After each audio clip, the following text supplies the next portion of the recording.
que l'on jette dans l'eau vive d'un ruisseau et qui laisse derrière elle des milliers de ronds dans l'eau, comme un manège de lune avec ses chevaux d'étoiles, comme un anneau de Saturne, un ballon de carnaval. Et Dèvres, c'est ça l'idée. Dèvres, les Pays-Bas, les moulins. Tiens, ça recommence, hein, c'est capillotracté, hein, votre truc, là. Très bien. Bon, il va s'agir de meunier. Il dort pas, bah oui, en dehors des berceuses pour enfants. Ça existe, figurez-vous, et pas seulement aux Pays-Bas, la patrie des moulins. On prend encore cette profession très à cœur là-bas. Ah bah, totalement. Le moulin, si vous voulez, quand on va dans des petits boui-boui qui vendent, vous savez, des petites babioles pour touristes, à Paris, en France, en tout cas, on trouve quoi? La Tour Eiffel. Oui.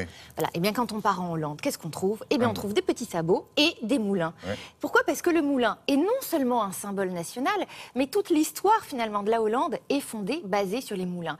Le plat pays, hein, c'est comme ça qu'on l'appelait, construit sur l'eau. Et donc, le combat, si vous voulez, des Hollandais était en permanence de lutter contre l'eau. Et donc, ils ont dû faire preuve, tout au long de leur histoire, ils ont dû faire preuve de beaucoup d'imagination pour combattre l'eau. Donc ils ont créé des digues, des moulins à vent, des moulins à eau, des fortifications, et ainsi de suite. Et vous voyez, le tout premier moulin à eau en Hollande remonte au 8e siècle. C'est pour vous dire. Donc c'est vraiment très ancré et fondamental dans leur histoire.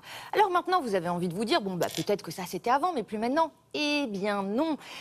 Les moulins ont encore une place importante, et pas seulement pour décorer les beaux paysages hollandais, ils sont encore fonctionnels pour la plupart d'entre eux en activité, et ils jouent toujours un rôle prépondérant, en tout cas dans l'assèchement des lacs, des marais, en tout cas pour juguler les mouvements d'eau en Hollande. Il se trouve qu'avant, c'était des boulots qui étaient transmis de père en fils.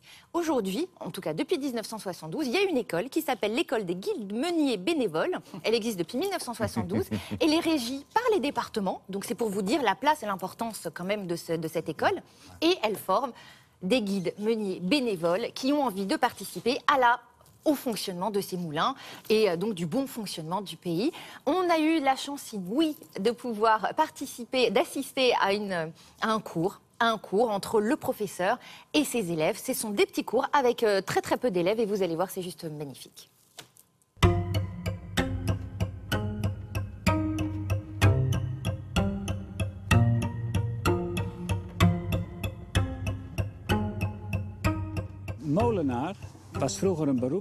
À l'origine, le métier de meunier se transmettait de père en fils. Mais ce n'est plus le cas. À ce jour, nous n'avons plus assez de meuniers. Donc, les gens qui veulent devenir meuniers doivent par exemple venir ici. Je suis formateur et ma mission est de leur enseigner ma propre expérience et de les préparer à passer l'examen. Il est bien orienté? Non, on n'est pas tout à fait dans le bon axe. D'accord. Comment puis-je savoir? Tu dois regarder dans quel sens se déplacent les nuages. Et là, il faut le tourner un peu plus dans le sens des aiguilles d'une montre. Vers le nord? Vers le nord, c'est ça. L'apprentissage prend au minimum 2 ans. Il commence avec des exercices très pratiques, comme comprendre le fonctionnement de ce moulin, ou comment attacher telle ou telle corde, ou encore quel temps il va faire. Une fois qu'ils savent faire ça, les élèves sont envoyés dans un autre moulin, parce qu'ils ne peuvent pas se contenter de connaître le fonctionnement d'un seul moulin.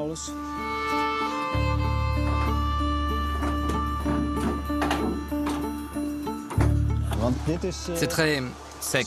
sec, oui, il faut le graisser. Oui, tout à fait. Quand l'instructeur pense que les élèves sont prêts, on leur assigne un moulin qui fait office de centre d'examen. Donc un moulin qu'ils ne connaissent pas, qu'ils n'ont pas pratiqué. L'examen a lieu 2 fois par an, à l'automne et au printemps. Et on compte à peu près 75-80 personnes qui obtiennent le diplôme sur tout le pays. Alors, Anton, sur la partie supérieure du moulin, il y a des points de pression. Tu peux me dire où ils sont entre la maison et la tour? Il y en a 2, un là, à la base de la tour, et le deuxième sur le mât supérieur. Ok, parfait. Très bien. Sur ces 2 années, ils apprennent tous les points techniques et pratiques. Et ça, c'est la partie facile. Mais si l'enseignement dure au moins 2 ans, c'est parce qu'ils doivent pratiquer et être dans le moulin à chaque saison. Chaque saison a sa météo. Et il faut savoir déterminer quel temps il va faire, s'il va pleuvoir ou pas. Et cette connaissance-là, on ne l'apprend pas dans un livre.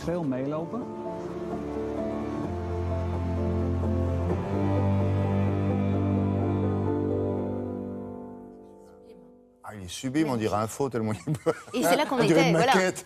Il est magnifique. Très bien. Ça, c'est l'école du samedi. Alors, désormais, avec Anissa, enfin oui, on a le droit, on verra si on a le budget, d'aller faire les écoles du samedi, mais des pays alentours. Ah bah oui.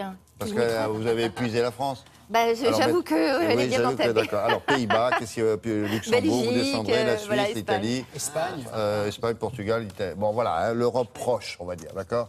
Très bien. Et puis, vous pouvez vous passer aussi Tille l'Espiègle. Certains d'entre vous ont peut-être vu ça, c'est du noir et blanc, c'est avec Gérard Philippe et un jeune Jean Carmé.